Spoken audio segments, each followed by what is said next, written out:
Good evening बच्चों, कैसे हैं आप लोग। तो आज जो है आपके लिए सीरीज आ चुकी है ग्लोबलाइजेशन के टॉप 10 एमसीक्यूज की। कल ही जो है आपको हम इकोनॉमिक्स का लास्ट चैप्टर ग्लोबलाइजेशन पढ़ाए थे, समझाए थे दो टॉपिक में, टॉपिक 1 और टॉपिक 2। और आज जो है उसी चैप्टर का हम एमसीक्यू करवाएंगे जो बोर्ड एग्जाम्स में आए हुए क्वेश्चंस है। तो आपको क्या करना है, इन सारे बोर्ड एग्जाम्स के एमसीक्यूज का जल्दी से ऑप्शन कमेंट करके बताना है कि क्या आंसर इनका पॉसिबल हो सकता है। और फिर लास्ट में आपको अपनी एक्यूरेसी चेक करनी है, जिससे आपको पता चलेगा कि आप इस estimate total out of 10 marks में से कितने क्वेश्चन सही कर पा रहे हैं। इसी के जस्ट बाद आएगा आउटकम्स ऑफ डेमोक्रेसी का एक्सप्लेनेशन और फिर उसका एमसीक्यू आज ही, ताकि पूरा सिविक्स और पूरा इकोनॉमिक्स का एक्सप्लेनेशन प्लस एमसीक्यू आज ही खत्म हो जाए। क्लियर है सभी लोगों को? तो स्टार्ट करते हैं आज का एमसीक्यू सीरीज ग्लोबलाइजेशन का, जिसमें फर्स्ट क्वेश्चन आपकी स्क्रीन पर ये है। आप बताएंगे जल्दी से इसका क्या ऑप्शन आ रहा है।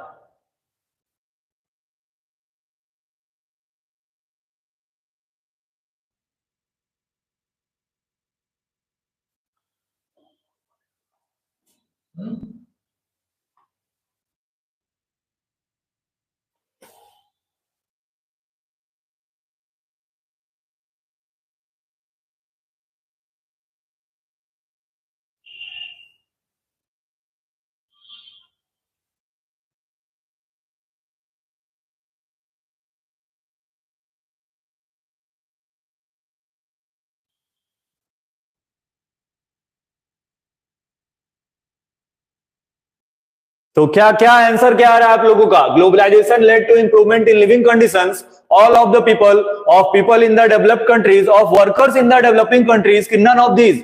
ग्लोबलाइजेशन जो है कौन कौन से लोगों के लिए लिविंग कंडीशंस को सही करता है, ठीक है, या कौन से कंट्रीज के लोगों के लिविंग कंडीशन को सही करता है, आपको यह बताना है। तो ए ऑप्शन था सभी। सेकंड ऑप्शन क्या है, डेवलप्ड कंट्री का। थर्ड है डेवलपिंग कंट्रीज का, none of the above. Globalization उन्हीं कंट्रीज के लोगों के लाइफस्टाइल को इंप्रूव करता है जहां पर वो किसी भी चीज को बाय और सेल करते हो। यहां पर ऐसा कोई ऑप्शन नहीं है। ऑप्शन क्या होगा, डी। डी बिल्कुल सही आंसर होगा इसका, नन ऑफ द अबव। चलते हैं नेक्स्ट क्वेश्चन की तरफ। नेक्स्ट क्वेश्चन ये है, one major government initiative to attract foreign companies to invest in India. मतलब गवर्नमेंट के थ्रू लॉन्च किया हुआ ऐसा कौन सा इनिशिएटिव है जिसकी वजह से वो इंडिया में आके कंपनीज में इन्वेस्ट करेंगे। ऑप्शंस क्या क्या है। To raise the standard of education, to promote unemployment in public sector, to build special economic zones, की बोथ ए एंड सी। जल्दी से बताएंगे इसका क्या आंसर होगा। जल्दी से कमेंट करके बताएंगे कि इसका क्या आंसर होगा।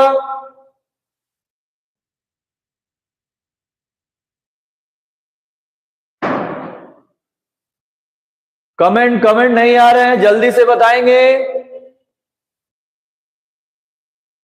ठीक है, आदित्य जायसवाल बता रहे हैं प्रेजेंट सर। आंसर बताएंगे सर, प्रेजेंट सर हो गए, आंसर बताएं।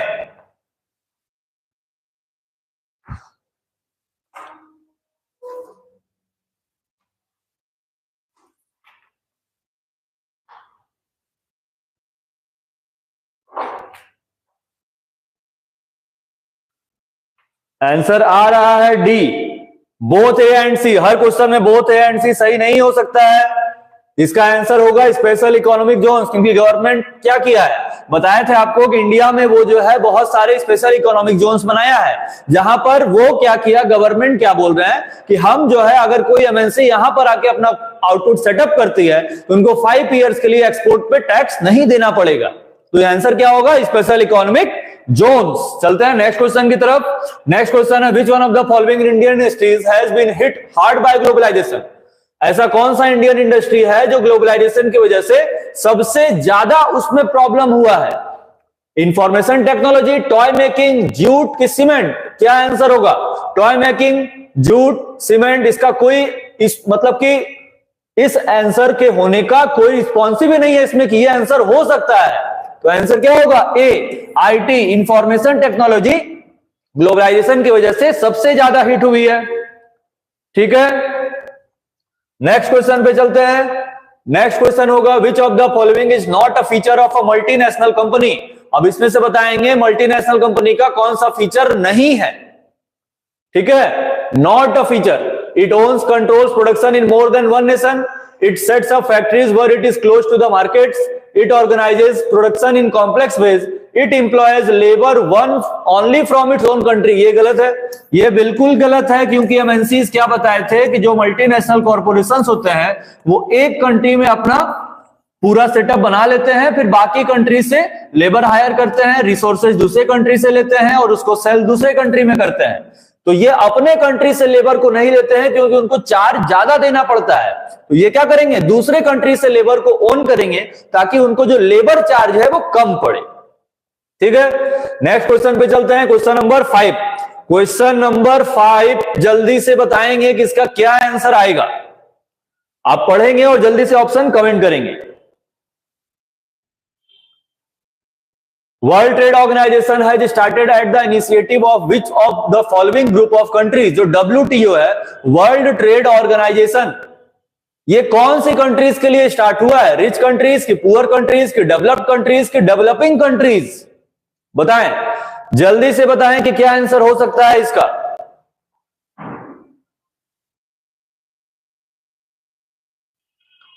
कमेंट आ जाना चाहिए अभी तक। वर्ल्ड ट्रेड ऑर्गेनाइजेशन स्टार्ट किया था क्या, कौन से कंट्रीज में? तो डेवलप्ड कंट्रीज में। ठीक है, कौन से कंट्रीज में वर्ल्ड ट्रेड ऑर्गेनाइजेशन स्टार्टिंग किया गया है? Developed countries. नेक्स्ट क्वेश्चन पे चलते हैं। नेक्स्ट क्वेश्चन ये है, globalization has created new opportunities. Globalization की वजह से बहुत ज्यादा न्यू अपॉर्चुनिटीज क्रिएट हुए हैं एम्प्लॉयमेंट में, मल्टीनेशनल से मर्ज करने में, सर्विसेज प्रोवाइड करने में, कि ऑल ऑफ द अबव। तो ऑप्शन आप अगर पढ़ रहे होंगे तो आपको समझ में आ रहा होगा कि ग्लोबलाइजेशन मतलब जब भी एमएनसी सेटअप होती हैं तो जिस कंट्री में वो एमएनसी जाएगी वहां पर एम्प्लॉयमेंट जनरेट होगा, वो दूसरे कंपनीज के साथ मर्ज भी हो सकती हैं और सर्विसेज भी प्रोवाइड करेंगी। इसलिए इसका आंसर क्या होगा? इसलिए इसका आंसर होगा all of the above. Employment भी जनरेट करती है, इमर्ज भी हो जाती है और सर्विसेज भी प्रोवाइड करती है। ठीक है, ठीक है, नेक्स्ट क्वेश्चन पे चलते हैं। नेक्स्ट क्वेश्चन ये है, MNC is a company that owns or controls production in. एक एमएनसी ऐसी कंपनी होती है जो क्या करती है? पूरा कंट्रोल, प्रोडक्शन का सारा कंट्रोल कहां रखेगी? एक कंट्री में, मोर देन वन कंट्री में, कि ओनली डेवलपिंग कंट्रीज में, कि ओनली डेवलप्ड कंट्रीज में? जल्दी से बताएंगे आप इस क्वेश्चन का क्या आंसर होगा। आप जल्दी से बताएंगे, कमेंट करें और जल्दी से आंसर बताएं।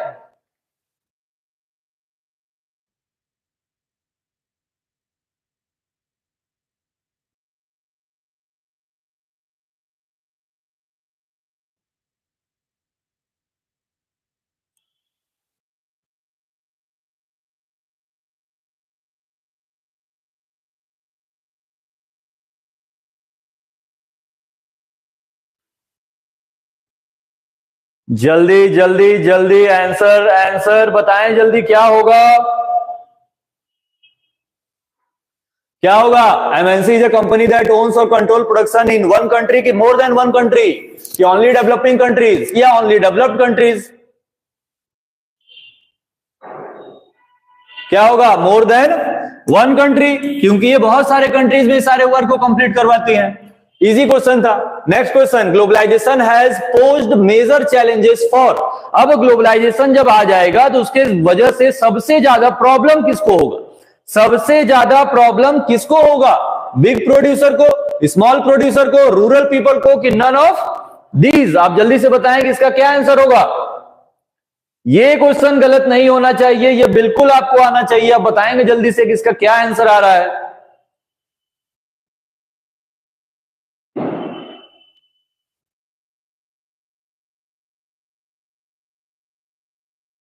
ए आ रहा है, बिग प्रोड्यूसर। नहीं, ये गलत है। ग्लोबलाइजेशन जब भी आएगा तो सबसे ज्यादा हम बताए थे कि जो स्मॉल प्रोड्यूसर है किसी भी कंट्री के, जो डोमेस्टिक स्मॉल प्रोड्यूसर है, उनको सबसे ज्यादा प्रॉब्लम होगा। तो इस क्वेश्चन का आंसर क्या होगा? बी।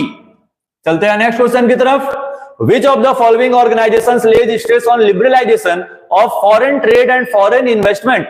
इसमें से कौन से ऑर्गेनाइजेशन पे सबसे ज्यादा स्ट्रेस है लिबरलाइजेशन की वजह से, चाहे वो फॉरेन ट्रेड करना हो या फॉरेन इन्वेस्टमेंट करना हो? International Labour Organization, International Monetary Fund, World Health Organization की वर्ल्ड ट्रेड ऑर्गेनाइजेशन? सबसे ज्यादा प्रॉब्लम किसको फेस करना पड़ेगा? तो सबसे ज्यादा प्रॉब्लम उन्हीं को फेस करना पड़ेगा जो सारे कंट्रीज को आपस में जोड़ रही है, ठीक है, और उनको वर्क करने के लिए एक प्लेटफॉर्म दे रही है कि आप जो है वर्ल्ड वाइड किसी भी प्रोडक्ट को बाई और सेल कर सकते हैं। इसीलिए ऑप्शन कौन सा होगा? डी। डी बिल्कुल सही आंसर है, वर्ल्ड ट्रेड ऑर्गेनाइजेशन। जिनका जिनका डी आ रहा है बिल्कुल सही है। चलते हैं लास्ट क्वेश्चन की तरफ। Last question, what was the main channel connecting country in the past? पहले के टाइम में दो या दो से ज्यादा कंट्रीज को आपस में क्या जोड़ता था? लेबर, रिलीजन, टेक्नोलॉजी की ट्रेड? जल्दी से बताएंगे आंसर कमेंट करके किसका क्या आंसर आ रहा है। ए, बी, सी या तो डी?